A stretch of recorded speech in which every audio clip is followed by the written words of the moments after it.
வணக்கம். ஆப்பிள் டிவியின் புதுச்சேரியில் இன்றைய முக்கிய நிகழ்வுகள். வணக்கம். இன்றைய முக்கிய நிகழ்வுகள். காரில் அழைத்து சென்ற மாணவியிடம் பாலியல் சீண்டலில் ஈடுபட்ட அரசு பள்ளி தமிழாசிரியர் சஸ்பெண்ட் செய்யப்பட்டுள்ள சம்பவம் புதுச்சேரியில் பெரும் பரபரப்பை ஏற்படுத்தியிருக்கிறது. சிறுவனுக்கு பாலியல் தொல்லை கொடுத்த கார் டிரைவருக்கு 20 ஆண்டு சிறை தண்டனை விதித்து புதுச்சேரி போக்சோ நீதிமன்றம் தீர்ப்பு வழங்கியுள்ளது.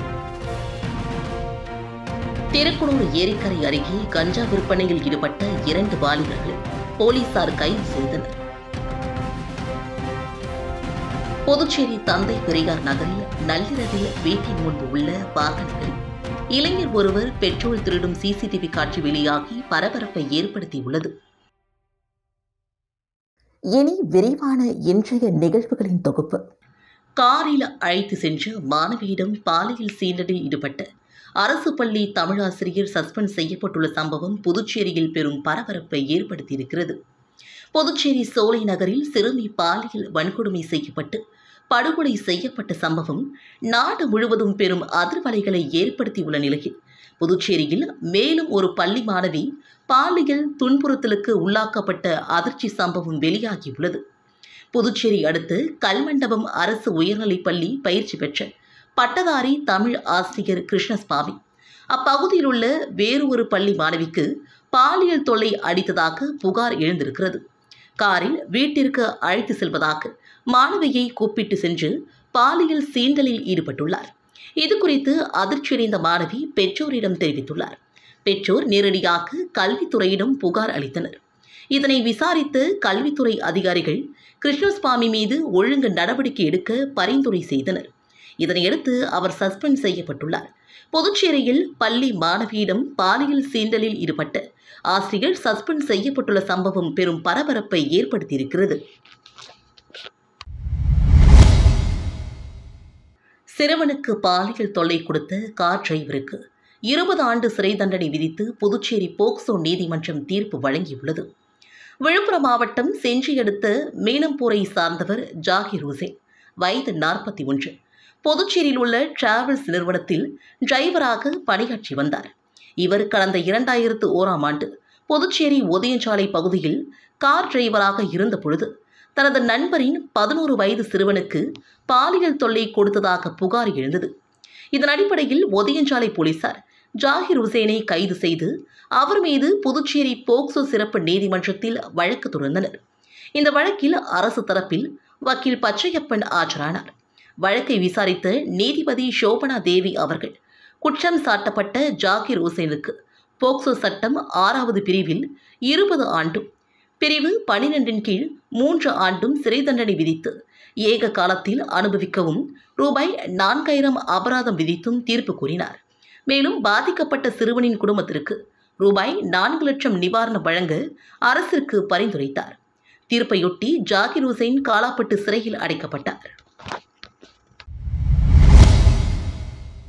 புதுச்சேரி தந்தை பெரியார் நகரில் நள்ளிரவில் வீட்டின் முன்பு உள்ள வாகனங்களில் இளைஞர் ஒருவர் பெட்ரோல் திருடும் சிசிடிவி காட்சி வெளியாகி பரபரப்பை ஏற்படுத்தியுள்ளது.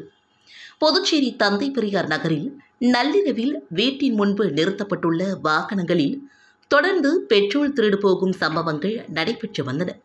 இந்நிலையில் நள்ளிரவில் இளைஞர் ஒருவர் வாகனங்களில் பெட்ரோல் திருடும் சிசிடிவி காட்சிகள் தற்போது வெளியாகி வருகிறது. கண்காணிப்பு கேமராவில் பதிவான காட்சியில் நள்ளிரவில் பைக்கில் வரும் இளைஞர் ஒருவர் தான் வந்த பைக்கை ஓரமாக நிறுத்திவிட்டு யாராவது இருக்கிறார்களா என நோட்டமிடுகிறார். பின்னர் வீட்டின் முன்பு நிறுத்தப்பட்டுள்ள வாகனங்களில் பெட்ரோலை திருடிக்கொண்டு மீண்டும் பைக்கில் செல்லும் காட்சிகள் பதிவாகியுள்ளது. இது மட்டுமல்லாமல் அப்பகுதியில் அடிக்கடி இருசக்கர வாகனங்கள் திருடு போகும் சம்பவங்களும் அரங்கேறி வருகின்றன. எனவே அப்பகுதியில் இரவு நேரங்களில் போலீசார் ரோந்து பணியை தீவிரப்படுத்த வேண்டும் என்று அப்பகுதி மக்களிடையே கோரிக்கை குரல் எழுந்திருக்கிறது.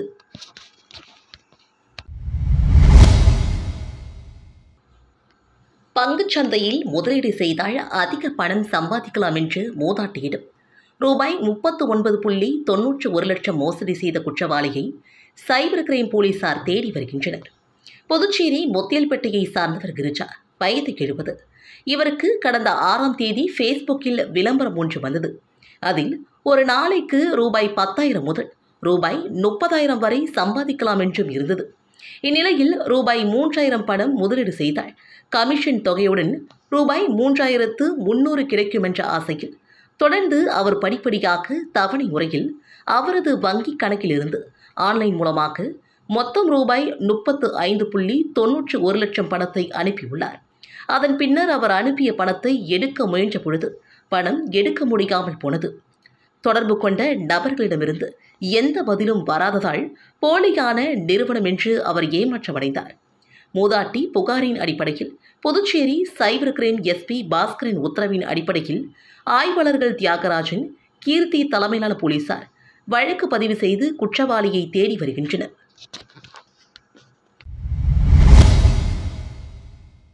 திருக்குனூர் ஏரிக்கரை அருகே கஞ்சா விற்பனையில் ஈடுபட்ட 2 வாலிபர்களை போலீசார் கைது செய்தனர். திருக்குனூர் ஏரிக்கரை பகுதியில் இளைஞர்கள் மற்றும் சிறுவர்களுக்கு சிலர் கஞ்சா விற்பனை செய்து கொண்டிருப்பதாக திருக்குனூர் போலீசாருக்கு தகவல் வந்தது. திருக்குனூர் இன்ஸ்பெக்டர் ராஜ்குமார் தலைமையில் சப் இன்ஸ்பெக்டர் பிரியா மற்றும் போலீசார் அப்பகுதிக்கு சென்று சந்தேகப்படும்படி நின்றிருந்த 2 பேரை பிடித்து விசாரணை மேற்கொண்டனர். இதில் விழுப்புரம் மாவட்டம் பாதாரபுலியூர் பகுதியை சார்ந்த ஐயனார் வயது 48, மணிகண்டன் வயது 28 என்பதும் தெரிய வந்தது.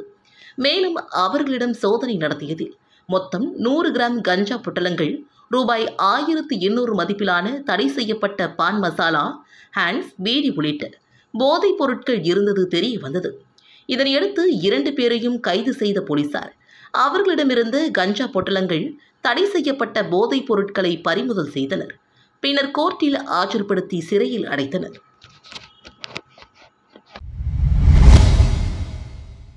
புதுச்சேரியில் படுகொலை செய்யப்பட்டு உயிரிழந்த மாணவியின் குடும்பத்தாருக்கு பாஜகவினர் நேரில் சந்தித்து ஆறுதல் கூறியதோடு 5 லட்சம் ரூபாய் நிவாரணமாகவும் வழங்கினார்கள். புதுச்சேரி முத்தியல்பேட்டை சோலை நகரை சார்ந்த 9 வயது சிறுமி கடந்த 2ஆம் தேதி படுகொலை செய்யப்பட்டார். சிறுமியின் படுகொலைக்கு பல்வேறு அரசியல் கட்சியினர், சமூக அமைப்பினரும் கண்டனம் தெரிவித்து வருகிறார்கள். மேலும் அரசு சார்பில் சிறுமியின் படுகொலைக்கு இழப்பீடாக 20 லட்சம் ரூபாய் நிவாரணமாக வழங்கியது.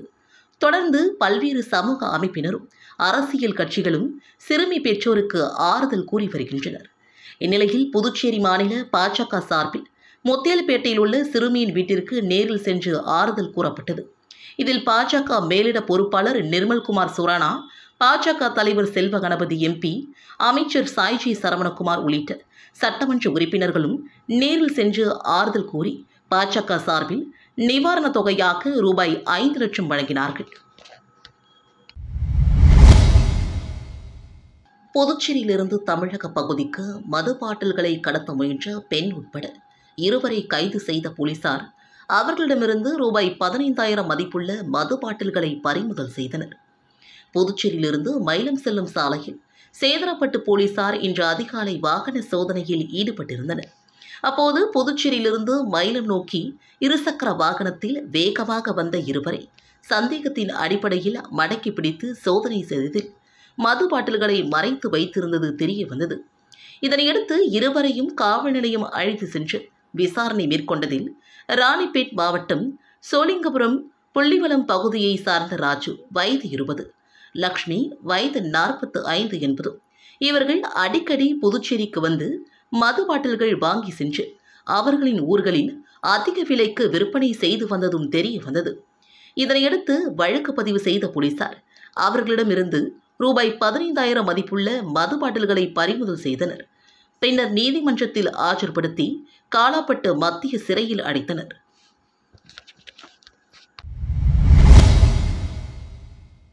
புதுச்சேரி மாநிலத்தில் போதைப்பொருள் விற்பனையை தடுக்க வலியுறுத்தி அதிமுக மாநில செயலாளர் அன்பழகன் தலைமையில் நிர்வாகிகள் துணைநிலை ஆளுநர் தமிழிசை சவுந்தரராஜன் அவர்களை சந்தித்து கோரிக்கை மனு வழங்கினர். புதுச்சேரி மாநிலத்தில் போதைப் பொருட்கள் விற்பனையை தடுக்க வலியுறுத்தி அதிமுக மாநில செயலாளர் அன்பழகன் தலைமையில் நிர்வாகிகள் ஆளுநர் மாளிகையில் துணைநிலை ஆளுநர் தமிழிசை சவுந்தரராஜன் அவர்களை சந்தித்து கோரிக்கை மனு அளித்தனர். அதனைத் தொடர்ந்து செய்தியாளர்களிடம் பேசிய அன்பழகன் அவர்கள், புதுச்சேரி மாநிலத்தில் கடந்த சில ஆண்டுகளாக சர்வதேச அளவில் விற்பனை செய்யப்படும் கஞ்சா உள்ளிட்ட உயர் ரக போதைப் பொருட்கள் தங்கு தடையின்றி விற்பனை செய்யப்பட்டு வருகின்றன. இதுபோன்ற போதைப் பொருட்கள் குறிப்பாக பப், ரெஸ்டோ பார்கள், சுற்றுலா பயணிகள் கூடும் இடங்கள், பள்ளி கல்லூரி மாணவர்களை குறிவைத்து விற்பனை செய்யப்பட்டு வருவதாகவும் கூறினார். ஆளும் கட்சியினர் மற்றும் காவல்துறையினரின் ஆதரவோடு புதுச்சேரி மாநிலம் என்பது போதைப்பொருள் கடத்தல் மற்றும் விற்பனை கேந்திரமாக மாறியுள்ளதாகவும் அவர் குற்றம் சாட்டினார். புதுச்சேரி மாநிலத்தில் மத்திய போதைப்பொருள் தடுப்பு பிரிவை அமைக்க வேண்டும் என்றும் அவர் வலியுறுத்தினார்.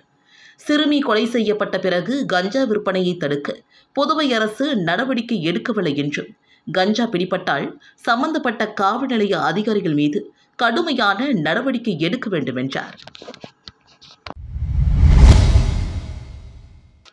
காரைக்கால் வடக்கு தொகுதி என்ஆர் காங்கிரஸ் சட்டமன்ற உறுப்பினர் திருமுருகன் அவர்கள் புதுச்சேரி மாநில புதிய அமைச்சராக பதவியேற்றார். புதுவை போக்குவரத்து துறை அமைச்சராக இருந்த சந்திரபிரியங்கா பதவி நீக்கம் செய்யப்பட்டதை தொடர்ந்து புதிய அமைச்சராக திருமுருகன் அவர்கள் நியமிக்கப்பட்டார். இரண்டாவது முறை அவரது பதவியேற்பு தள்ளி வைக்கப்பட்ட நிலையில் இன்று அவர் பதவியேற்றுக் கொண்டார். திருமுருகன் அவர்களுக்கு ஆளுநர் மாளிகையில் ஆளுநர் தமிழிசை சவுந்தரராஜன் அவர்கள் பதவி பிரமாணமும் இரகசிய பிரமாணமும் செய்து வைத்தார். பதவியேற்பு நிகழ்ச்சியில் முதலமைச்சர் ரங்கசாமி, சபாநாயகர் செல்வம் உள்ளிட்டோர் பங்கேற்றனர். தொடர்ந்து அவருக்கு முதலமைச்சர் ரங்கசாமி, அமைச்சர்கள், முக்கிய பிரமுகர்கள் வாழ்த்து தெரிவித்தனர்.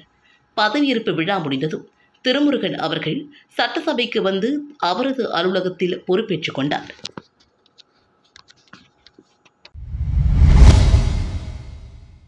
புதுச்சேரி மாணவி கொலை வழக்கில் கைது செய்யப்பட்டு சிறையில் இருக்கும் விவேகானந்தன் RSS நிர்வாகி என இணையத்தில் பதிவிட்டவர் மீது நடவடிக்கை எடுக்க வேண்டும் என்று வலியுறுத்தி பாஜகவினர் சைபர் கிரைம் போலீசில் புகார் அளித்தனர்.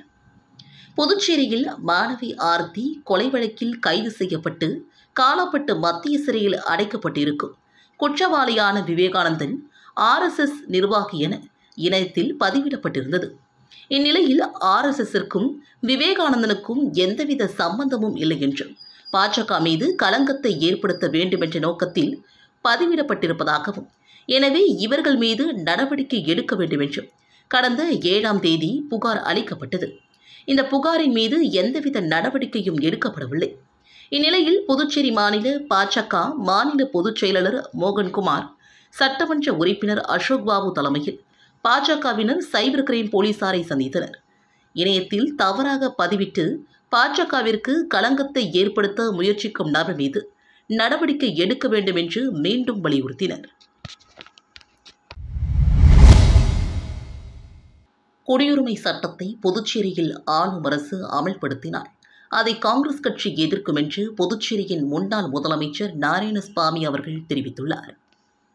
புதுச்சேரியில் சிறுமி ஆரத்தி படுகொலைக்கு நியாயம் கிடைக்க வேண்டும், போதைப்பொருள் நடமாட்டத்தை தடுக்க வேண்டும் போன்ற கோரிக்கைகளை வலியுறுத்தி மகளிர் காங்கிரஸ் சார்பில் கண்டன ஆர்ப்பாட்டம் நடைபெற்றது. பழைய பேருந்து நிலையம் அருகே நடைபெற்ற இந்த கண்டன ஆர்ப்பாட்டத்திற்கு மாநில தலைவி பஞ்சகாந்தி தலைமை தாங்க 100க்கும் மேற்பட்ட மகளிரினர் கலந்து கொண்டனர். மேலும் கோரிக்கைகளை வலியுறுத்தி கண்டன கோஷங்களையும் அவர்கள் எழுப்பினார்கள். ஆர்ப்பாட்டத்தில் கலந்து கொண்டு புதுச்சேரியின் முன்னாள் முதலமைச்சர் நாராயணசாமி அவர்கள் செய்தியாளர்களை சந்தித்தார். அப்போது அவர் கூறுகையில், சிறுமி படுகொலை செய்யப்பட்ட வழக்கை ஆளும் பாஜக என்ஆர் காங்கிரஸ் அரசு பூசி முழுக்க பார்க்கிறது. எனவே மாணவி ஆரத்தி கொலை வழக்கை CBI விசாரிக்க வேண்டும் என்றார். குடியுரிமை சட்டத்தை அமல்படுத்துவது என்பது சிறுபான்மையினருக்கு எதிரானது என்றும், எனவே காங்கிரஸ் கட்சி சார்பிலும் நாங்கள் அதை எதிர்க்கிறோம் என்றும் குறிப்பிட்டார்.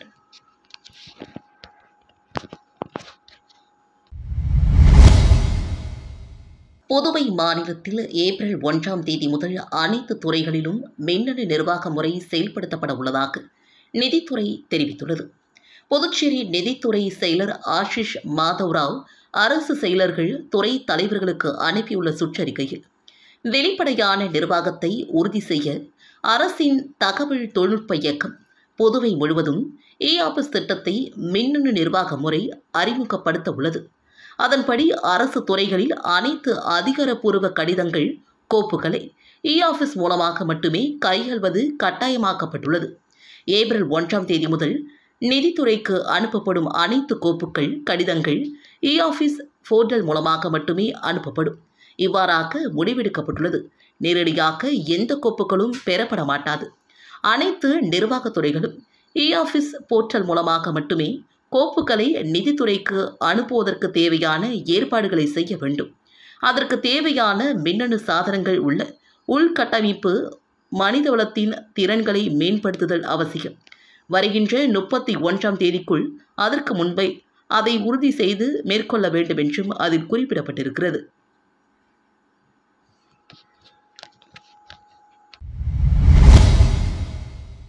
மகாத்மா காந்தி முதுநிலை பல் மருத்துவ நிறுவனத்தில் விரைவில் சிறப்பு பல் சிகிச்சை பிரிவு தொடங்கப்படும் என்று முதலமைச்சர் ரங்கசாமி அவர்கள் தெரிவித்துள்ளார். புதுச்சேரி முதல்வர் ரங்கசாமி வெளியிட்டுள்ள அறிக்கையில், புதுச்சேரி கோரிமேடு பகுதியில் செயல்படும் மகாத்மா காந்தி முதுநிலை பல் மருத்துவ நிறுவனத்தில் முதியோர் மாற்றுத்திறனாளிகளுக்கு விரைவில் சிறப்பு பல் சிகிச்சை பிரிவு தொடங்கப்படும். மேலும் இந்த சிறப்பு பிரிவில் மாற்றுத்திறனாளிகளுக்கு ஒரே இடத்தில் அனைத்து விதமான பல் மருத்துவ சிகிச்சைகளும் வழங்கப்படவும் உள்ளன. இந்த சிறப்பு சிகிச்சை பிரிவானது அனைத்து வேலை நாட்களிலும் காலை 8 மணி முதல் பிற்பகல் 12:30 மணி வரையில் செயல்படும்.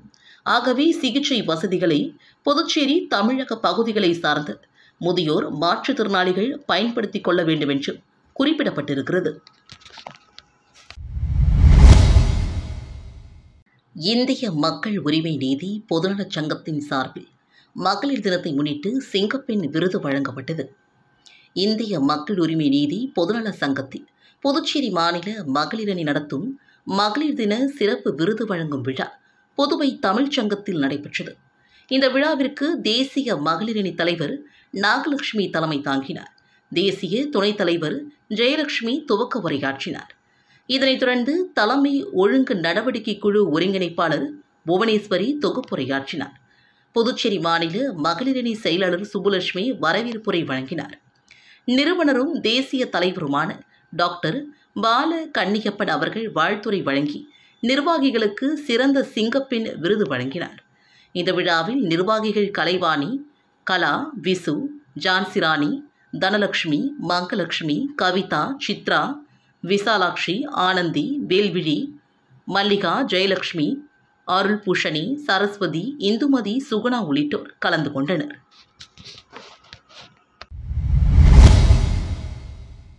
பாரத பிரதமர் நரேந்திர மோடியின் 10 ஆண்டு கால சாதனை விளக்க பிரசார வாகனத்தை அமைச்சர் சாய்ஜி சரவணகுமார் அவர்கள் ஊசுடு தொகுதி குருமாம்பேட்டில் கொடியசைத்து தொடங்கி வைத்தார். பாரத பிரதமர் நரேந்திர மோடியின் 10 ஆண்டு கால சாதனை விளக்க பிரசார வாகனம் புதுச்சேரி முழுவதும் தொகுதி வாரியாக சென்று மோடியின் 10 ஆண்டு கால சாதனைகள் குறித்து பொதுமக்களின் பார்வைக்கு காணொலி மூலமாக ஒளிபரப்பப்பட்டு வருகிறது. இதன் ஒரு பகுதியாக ஊசுடு சட்டமன்ற தொகுதிக்குட்பட்ட குருமாம்பேட் பகுதியில் அமைச்சர் சாய்ஜி சரவணகுமார் தலைமையில் கொடியசைத்து துவக்கி வைக்கப்பட்டது. இதனைத் தொடர்ந்து பத்துக்கண்ணு, கூடப்பாக்கம், பிள்ளையார்குப்பம், கூனிமுடக்கு, ராமநாதபுரம், தொண்டமானத்தம், துத்திப்பட்டு, கரசூர், சேதராப்பேட் உள்ளிட்ட பல்வேறு இடங்களுக்கு நேரடியாக சென்று 10 ஆண்டு கால மோடியின் சாதனை குறித்து பிரசார வாகனம் மூலமாக பொதுமக்களுக்கு எடுத்துரைக்கப்பட்டது.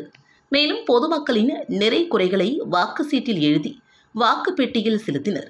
இந்நிகழ்ச்சியில் மாநில பொதுச் செயலாளர்கள் மோகன்குமார், மௌலி தேவன், மாவட்ட பொறுப்பாளர் ஆனந்தன், மாவட்ட தலைவர் அனிதா, பொதுச் செயலாளர் சண்முகம், துணைத் தலைவர் அனுசுவை, தொகுதியின் பொறுப்பாளர் தியாகராஜன், தொகுதியின் தலைவர் அய்யனார், சேதராப்பட்டு புருஷோத்தமன், தொகுதியின் பொதுச் செயலாளர்கள் சிவசங்கர், முரளி, முத்தாலு, ஓபிசி அணி தலைவர் ஸ்ரீனிவாசன், எஸ்சி அணி தலைவர் சிலம்பரசன், மாவட்ட செயற்குழு உறுப்பினர் இன்பராஜ் உட்பட திரளான பாஜக நிர்வாகிகள், மகளிர் அணியினர் கலந்து கொண்டனர்.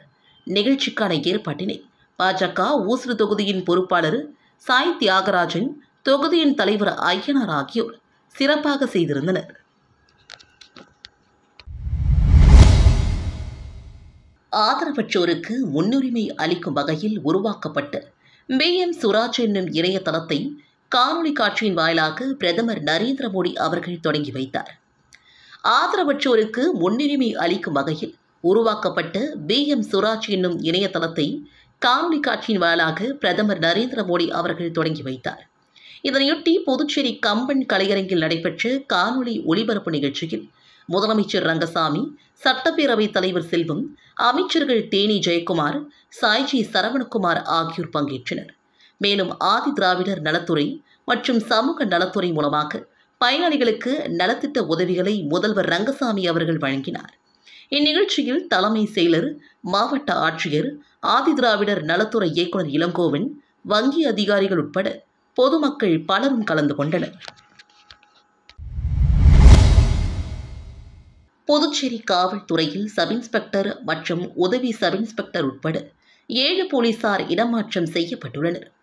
புதுச்சேரி காவல்துறையில் சப் இன்ஸ்பெக்டர் மற்றும் உதவி சப் இன்ஸ்பெக்டர் உட்பட 7 போலீசார் காவல்துறை தலைமையகத்திற்கும் அலுவலகத்திற்கும் பணியிடமாற்றம் செய்யப்பட்டிருக்கிறார்கள். இதற்கான உத்தரவை போலீஸ் தலைமையக எஸ்பி சுபாஷ் கோஸ் அவர்கள் வெளியிட்டிருக்கிறார். உருவையாறு அரசு உயர்நிலைப் பள்ளியில் முப்பெரும் விழா நடைபெற்றது. புதுச்சேரி மாநிலம் உருவையாறு பகுதியில் இயங்கி வரும் அரசு உயர்நிலைப் பள்ளியில் ஆண்டு விழா, விளையாட்டுப் போட்டியின் பரிசளிப்பு மற்றும் நாற்காலிகள் வழங்கும் விழா உள்ளிட்ட முப்பெரும் விழா பாண்டிச்சேரி ஹெரிடேஜ் ரவுண்ட் டேபிள் 167 மற்றும் பாண்டிச்சேரி ஹெரிடேஜ் லேடி சர்க்கிள் 187 மூலமாக நடைபெற்றது. இந்நிகழ்ச்சியில் தலைமை ஆசிரியர் பொன்னரங்கம் வரவேற்புரை ஆற்றினார். வேளாண் துறை அமைச்சர் தேனி ஜெயக்குமார் தலைமை உரையாற்றினார். முதன்மை கல்வி அதிகாரி தனசெல்வன் நேரு, உலக தமிழ் கலை பண்பாட்டுக் கழக தலைவர் நிஷா ஆகியோர் வாழ்த்துரை வழங்கினர். பட்டதாரி ஆசிரியர் ஜெயமாலினி தொகுப்புரை வழங்கினார். விழாவில் மாணவர்களுக்கு பரிசுகள் வழங்குதல் மற்றும் மாணவர்கள் கலை நிகழ்ச்சிகள் நடைபெற்றன. தொடர்ந்து Pondicherry heritage round table 167 chairman Albert, Pondicherry heritage round table 104 chairman Vignesh, Pondicherry heritage lady circle 187 தலைவர் பிரியா ஆல்பர்ட் சார்பாக நாற்காலிகள் வழங்கப்பட்டன. இந்நிகழ்ச்சியின் நிறைவில் பட்டதாரி ஆசிரியர் எழிலரசி நன்றி உரையாற்றினார். இந்த நிகழ்ச்சிக்கான ஏற்பாட்டினை ஆசிரியர்கள் மற்றும் ஊழியர்கள் சிறப்பான முறையில் செய்திருந்தனர்.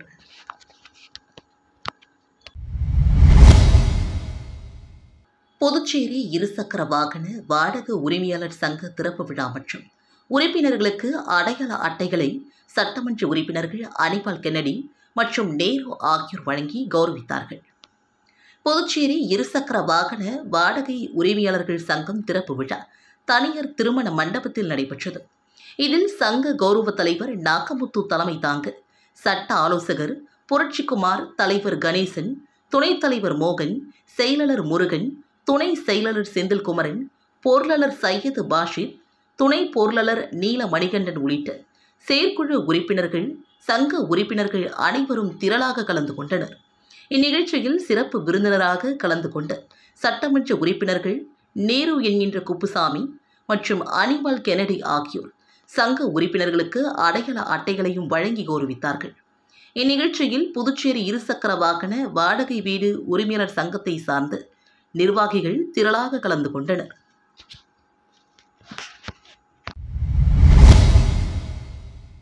புதுச்சேரி மாநிலம் உப்பளம் தொகுதிக்குட்பட்ட அம்பேத்கர் சாலையில் மறு சீரமைப்பு செய்யும் பணிக்கான பூமி பூஜை நடைபெற்றது. இதில் சட்டமன்ற உறுப்பினர் அனிபால் கென்னடி அவர்கள் கலந்து கொண்டு பூமி பூஜை செய்து பணியினை தொடங்கி வைத்தார். புதுச்சேரி மாநிலம் உப்பளம் தொகுதிக்குட்பட்ட சுப்பையா சாலை சந்திப்பு முதல் கோலாஸ் நகர் பாலம் வரையிலான டாக்டர் அம்பேத்கர் சாலையில் இருபுறமும் உள்ள யூ மற்றும் எல் வடிவ வாய்க்கால் மற்றும் சாலை விரிவாக்க பணிக்கு 1.11 கோடி லட்சம் அளவில் பூமி பூஜை செய்யப்பட்டது. இதேபோல கோலாஸ் நகர் பாலத்திலிருந்து கடலூர் சாலை சந்திப்பு வரை டாக்டர் அம்பேத்கர் பிரதான சாலையை மறு சீரமைப்பு செய்வதற்காக ரூபாய் 1.15 கோடி மதிப்பீட்டில் பூமி பூஜையும் நடைபெற்றது. 2 பூஜைகளிலும் சட்டமன்ற உறுப்பினர் அனிபால் கென்னடி அவர்கள் கலந்து கொண்டு பூமி பூஜை செய்து பணியினை தொடங்கி வைத்தார். இந்நிகழ்ச்சியில் தலைமை பொறியாளர் வீரசெல்வம், செயற்பொறியாளர் முனைவர் திருஞானம், உதவி பொறியாளர் தேவதாஸ், இளநிலை பொறியாளர் முருகன் உள்ளிட்ட ஊர் பொதுமக்கள், திமுக நிர்வாகிகள் அனைவரும் கலந்து கொண்டனர்.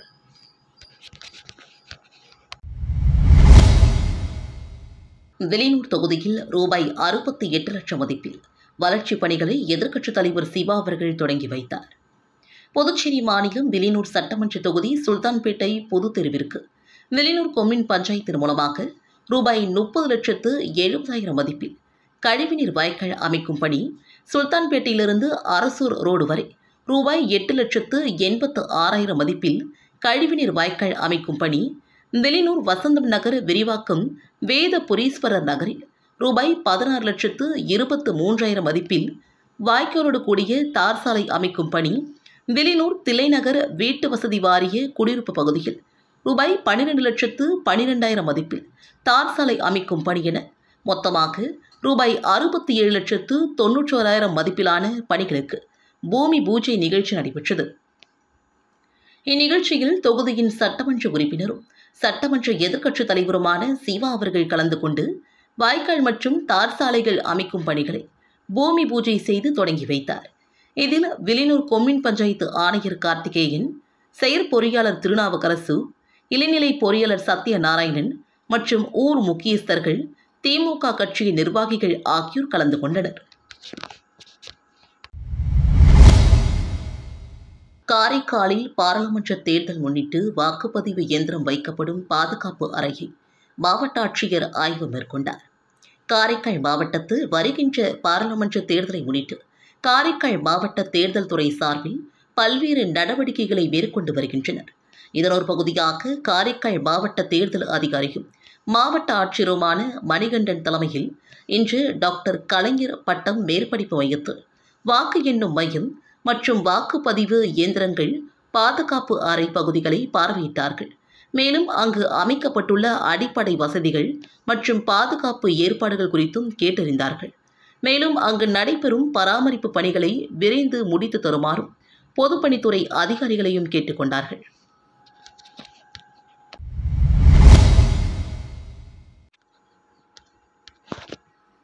காரைக்காலில் பள்ளி மாணவர்களுக்கு அரசால் தடை செய்யப்பட்ட புகையிலை பொருட்களை இருசக்கர வாகனம் மூலமாக விற்பனை செய்து கொண்டிருந்த 2 பேரை போலீசார் கைது செய்து விசாரணையை மேற்கொண்டு வருகின்றனர். காரைக்கால் மாவட்டத்தில் நேற்றிரவு காமராஜர் சாலையில் பள்ளி மாணவர்களுக்கு அரசால் தடை செய்யப்பட்ட புகையிலை பொருட்கள் விற்பனை செய்வதாக போலீசாருக்கு ரகசிய தகவல் கிடைத்தது.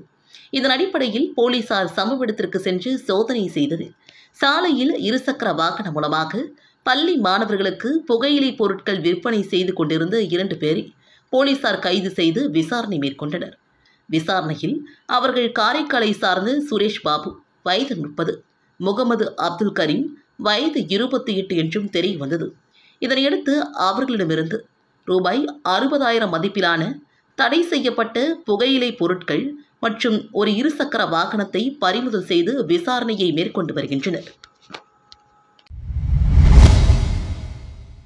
மக்களை தேடி மாவட்ட ஆட்சியர் என புதிய முறையில் மக்கள் குறை கேட்கும் காரைக்கால் மாவட்ட ஆட்சியர் மணிகண்டன் செயலை பல்வேறு தரப்பினரும் பாராட்டி வருகின்றனர். காரைக்கால் மாவட்டத்தில் கடந்த ஒரு மாதத்திற்கு முன்பு புதிய மாவட்ட ஆட்சியராக மணிகண்டன் IAS பொறுப்பேற்றுக் கொண்டார். இவர் கடந்த 2012ஆம் ஆண்டு காரைக்கால் மாவட்டத்தில் துணை ஆட்சியராக தனது IAS பயிற்சியை மேற்கொண்டார். இந்நிலையில் பயிற்சி எடுத்த மாவட்டத்திலேயே மாவட்ட ஆட்சியராக பொறுப்பேற்றுக் கொண்ட மணிகண்டன் IAS அவர்கள் தொடர்ந்து மக்களை சந்தித்து பல்வேறு பிரச்சனைகளுக்கு தீர்வு கண்டு வருகிறார். இதனொரு பகுதியாக மாவட்ட ஆட்சியரை மக்கள் வந்து பார்த்து குறைகளை சொல்லும் முறையை கலைத்து மக்களை மாவட்ட ஆட்சியர் தேடி சென்று அவர்களின் குறைகளை கேட்டு அதனை சரி செய்யும் மக்களை தேடி மாவட்ட ஆட்சியர் என்ற புதிய முறையில் மக்களை சந்தித்து அவர்களின் குறைகளை கேட்டறிந்து அதனை நிவர்த்தி செய்ய முடிவு செய்துள்ளார். இதனையடுத்து முதன்முறையாக இன்று நெடுங்காடு பகுதியில் உள்ள குருமம்புரம் கிராமத்தில் மக்களை சந்தித்து அவர்களின் குறைகளை கேட்டறிந்தார். இந்நிகழ்ச்சியில் துணை மாவட்ட ஆட்சியர் ஜான்சன் உள்ளிட்ட அரசு துறையின் அதிகாரிகளும் பங்கேற்றனர். இதில் விவசாயிகள், அப்பகுதி மக்கள் என திரளானோர் கலந்து கொண்டு தங்களது குறைகளை மாவட்ட ஆட்சியருக்கு மனுக்கள் மூலமாக தெரிவித்தனர். அப்போது மாவட்ட ஆட்சியரிடம் பேசிய அப்பகுதி மக்கள், நெடுங்காடு பகுதியில் ஒரு ஏரி அமைத்து தர வேண்டும், இளைஞர்கள் மத்தியில் பரவலாக இருக்கும் கஞ்சா புழக்கத்தை ஒழிக்க அரசு முன்வர வேண்டும் என்றும் கோரிக்கை எழுந்துள்ளது. மாவட்ட ஆட்சியரின் இந்த புதிய முயற்சிக்கு காரைக்கால் மக்கள் பெரும் வரவேற்பை அளித்து வருகின்றனர். திண்டிவனத்தில் பகவான் ஸ்ரீ ராமகிருஷ்ணரின் 189வது ஜெயந்தி விழாவை முன்னிட்டு அலங்கரிக்கப்பட்ட ரத ஊர்வலம் நடைபெற்றது. விழுப்புரம் மாவட்டம் திண்டிவனத்தில் பகவான் ஸ்ரீ ராமகிருஷ்ணரின் 189வது ஜெயந்தி விழாவை முன்னிட்டு திண்டிவனம் அன்னை ஸ்ரீ சாரதா தேவி அறக்கட்டளை சார்பில் அலங்கரிக்கப்பட்ட ரதத்தில் ஸ்ரீ ராமகிருஷ்ணருக்கு சிறப்பு ஆராதனை நடைபெற்றது. சுவாமியின் வீதி உலாவானது திண்டிவனம் ராமதாஸ் மருத்துவமனையிலிருந்து புறப்பட்டு முக்கிய வீதி வழியாக சென்று காந்தி சிலையை அடைந்தது. இதில் கலந்து கொண்ட பொதுமக்கள் மற்றும் பக்தர்களுக்கு பிரசாதமும் வழங்கப்பட்டது.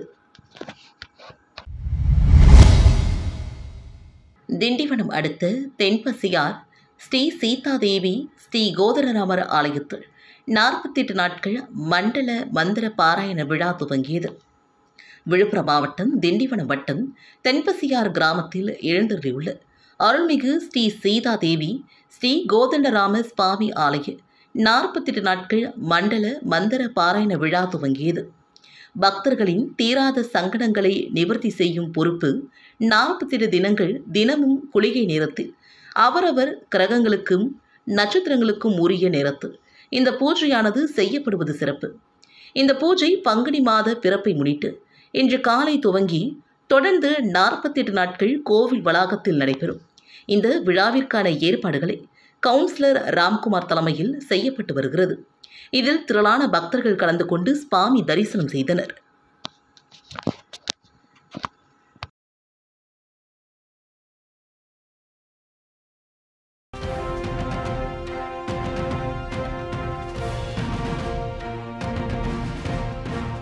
வணக்கம். ஆப்பிள் டிவியில் புதுச்சேரியில் இன்றைய நிகழ்வுகள் இத்துடன் நிறைவடைந்தது. நன்றி, வணக்கம்.